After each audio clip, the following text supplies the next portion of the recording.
Saudara, petugas KKPRI menangkap 3 unit kapal Indonesia yang memburu harta karun. Mereka ini diduga mengambil muatan kapal tenggelam di perairan Pulau Pengikik dan perairan Pulau Tambelan, Kepulauan Riau.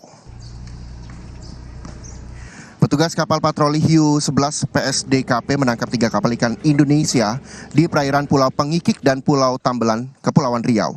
Ketiga kapal diduga melakukan aktivitas ilegal memburu harta karun di bawah laut. Terbukti, ketiga kapal asal Tanjung Pinang ini sedang mengangkut 1.200 guci, koin, dan piring kuno yang diduga merupakan barang peninggalan dinasti Song. Barang-barang itu diduga diambil dari kapal karam di dalam laut perairan Kepulauan Riau tanpa adanya dokumen resmi. Selain menyita 3 kapal dan ribuan barang kuno, petugas juga menangkap 44 anak buah kapal.